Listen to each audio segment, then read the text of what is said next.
This is the Business Storytelling Show, a top global marketing podcast listened to in more than 100 countries, live streamed on social media, and broadcast on DBTV. Christoph Trapp chats with industry leaders to help your company tell better business stories. Here's today's episode.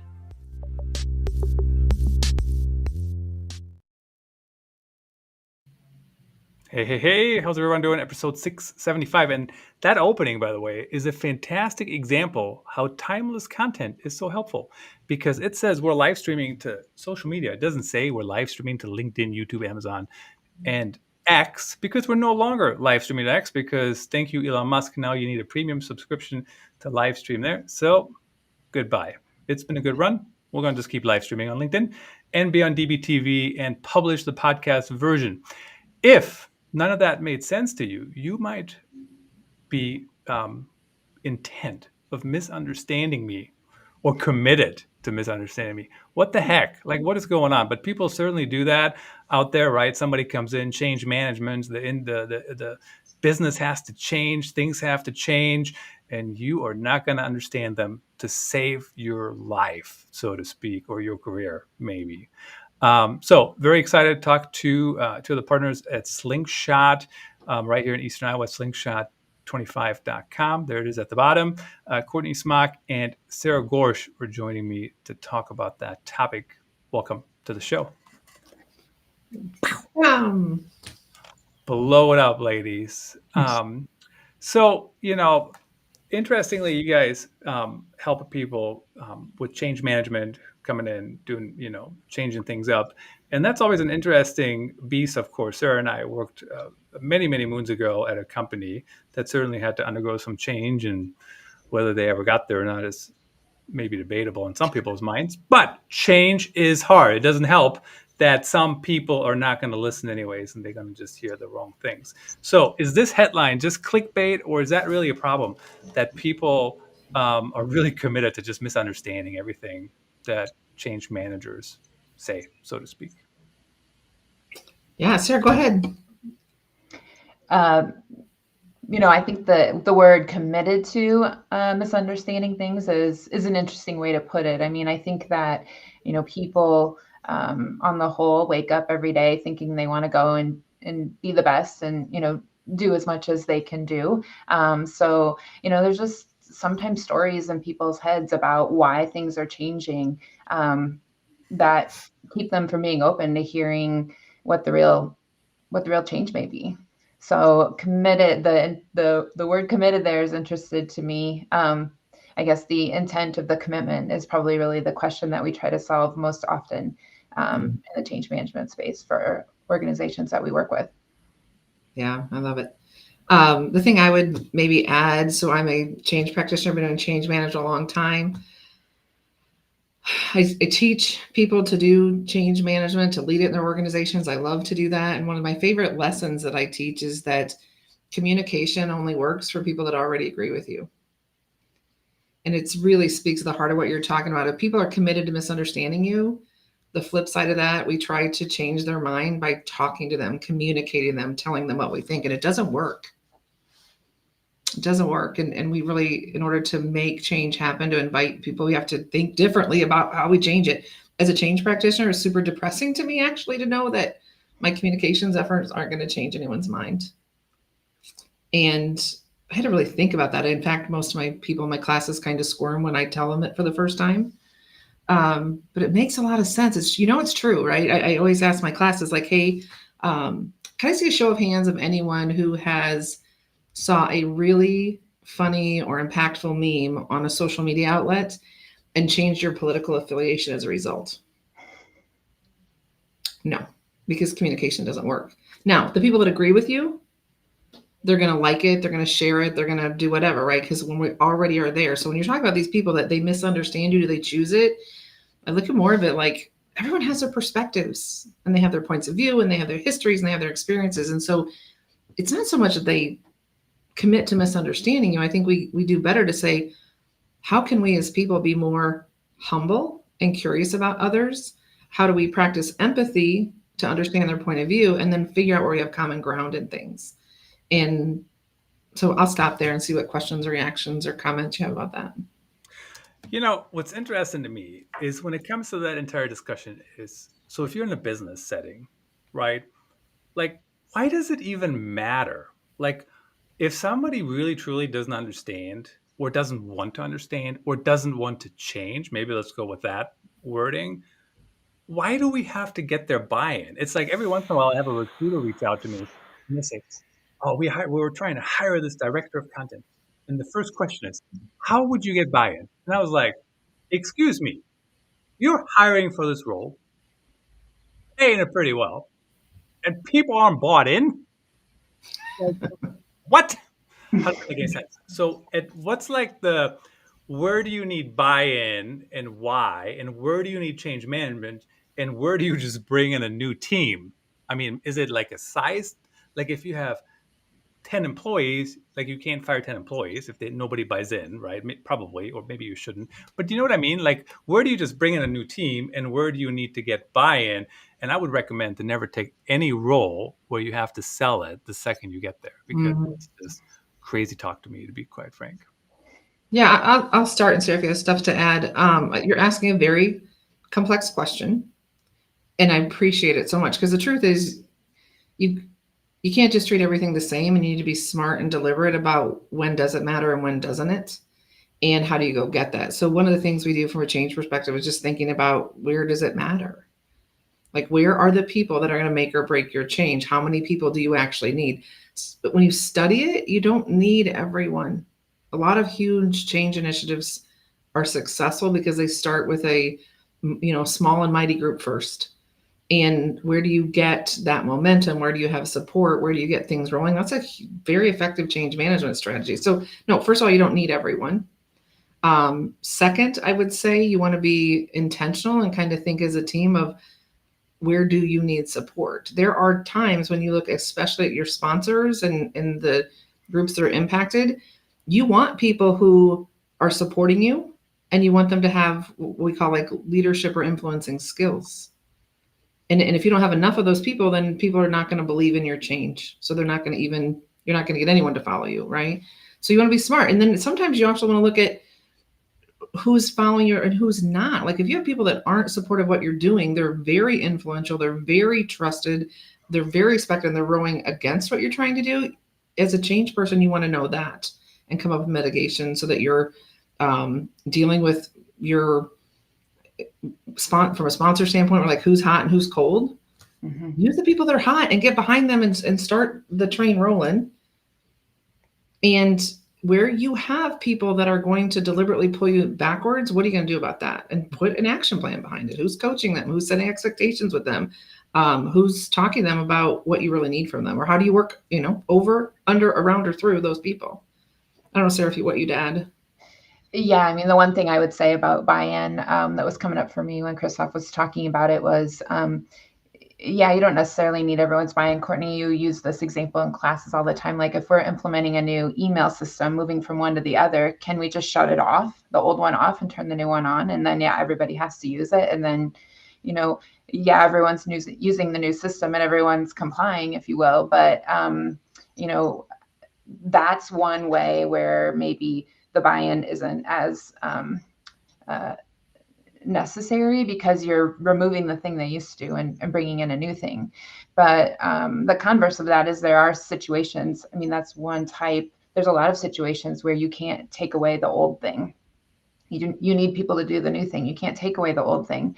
And a phrase we use around here all the time is like, lead so that others will follow, even the ones that don't have to, right? So like, to your point about getting the right sponsors, the right influencers in there, like getting people bought into the change helps the change move faster. There's a change curve. It's a well-known thing in organizations, and you can get stuck at the bottom and never climb to the top. So I'm a former project manager and program manager, and success of projects, success of changes is based on how well you get through that change curve. How well does everyone adapt it? How well can we get onto the new way of doing things because we decided to make that change for a reason? So that's why buy-in's important. The one thing that comes to my mind too is if you are committed to misunderstanding me, I mean, pick your battles, right? Like when you were just saying email, like I'm thinking about like we're switching to a new project management system. And I could care less. I honestly could care less which specific tool we're going to use. But here's like there's two things, they're completely non-negotiable for me. Like I need them in there. Like I don't care how it looks. I don't care if it makes it blue when it's done and green, or you know what I mean? I could care less. I don't need to buy in. Like I just need the one or two things that I really truly need. So I think people need to listen. I think that's hard. And then sometimes, especially for Mhm. executives, right? Because Mhm. they got there because they have answers to things, and now they have to listen. And the other thing is actually back to where the company where Sarah and I worked many years ago. Everybody had to change. And I was like, why does this one person have to change? That skill, even though that is a completely traditional, old school skill, is still needed today. Like, even if that person never learns technology, they will still be successful as long as somebody else does that. Right. Mhm. Mhm. So, like, the executives have to pick their battles, I guess, to an Mhm. extent. But Absolutely. how do you, if you come in and you're trying to affect some change, Mhm. how do you sell the change, or how do you pick the right change? I mean, you have a new CMO coming in, and I heard the latest numbers is now CMOs stick around for 4 years, which is quite lot longer than it used to be. We're like 18 months or something. But what's one thing they always do? Oh, we have to update the website, like redesign the website to put their stamp on the Mhm. company. But whether or not the website needs to be updated is like completely up for debate. So how do they come in and determine this actually needs to happen, and then how do they move it forward with that in mind, if that makes sense? Mhm. I think the thing you're getting at, what's coming up for you when you say that is a big part of the change process that we teach is the importance of business decisions, making them and communicating them.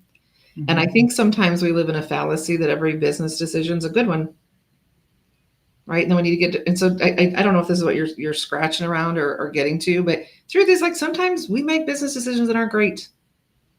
It is possible to make a bad business decision, and whether we figure that out on the way or we never figure it out, I think that remains to be seen.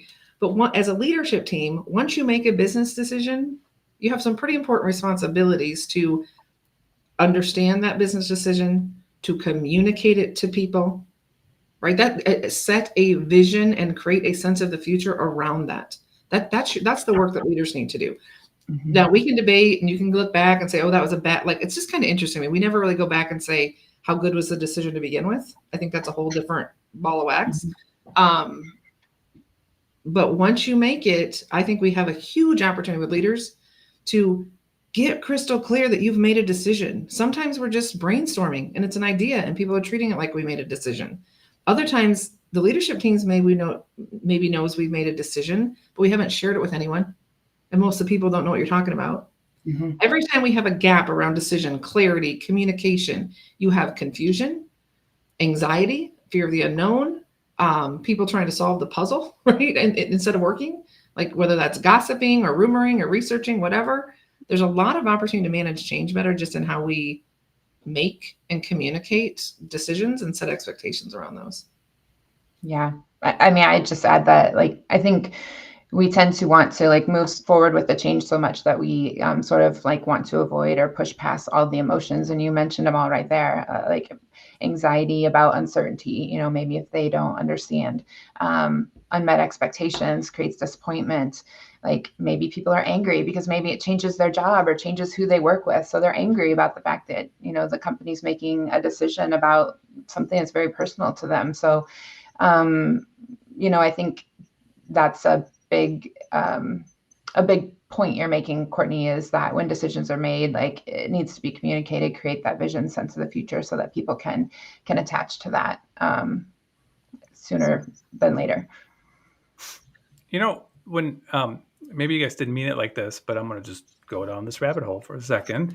Like a decision, right? Like, let's make this decision. Like, we're going to go down this road. But there's like, I don't know, two-way decisions or whatever. I don't know what, there's probably there's a correct term for this, I think, right? Like you can go back through that door even if you don't like the decision. And then there's like one-way decisions, right? Like this decision has been made, we cannot change it. Like, Boeing coming up with developing bad airplanes, right? Like that was a one-way decision, took them forever to fix. Not that we're going to talk about aviation, but so for example, you heard me make fun of X earlier, right? And I'm like, I could care less where we're going to live stream. As long as there's one channel left where we can live stream, we will be live streaming the show, right? When I made the decision to live stream, I want to do a podcast. And now how do we get the podcast into different places? Oh, it's now on TV. Awesome. What does that mean? Oh, 24 minutes. Okay. Can we get everything on 24 minutes? Yep, we can. But I can very easily change that decision and tell the TV station that, hey, whenever I can cancel my contract, we're done, right? Next season, that's it. So how about having like the wiggle room to get feedback from people, to adjust, or maybe evolve is the better term, evolve decisions based on new information or whatnot? How important is that, and how does that look if it is? Sarah, you want to go?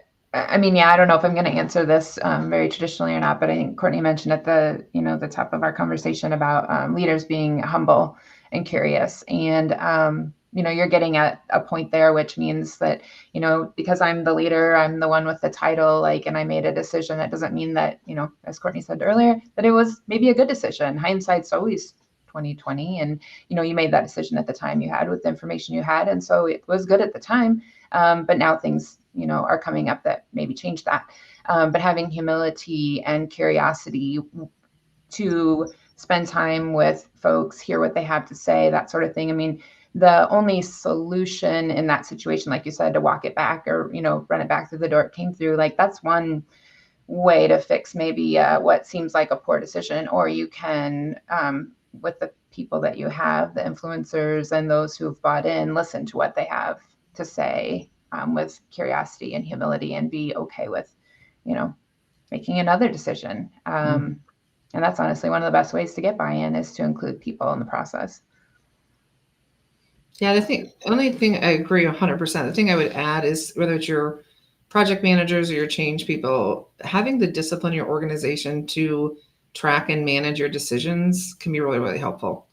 And being super clear when you make a decision, maybe you're in the idea phase and you want input.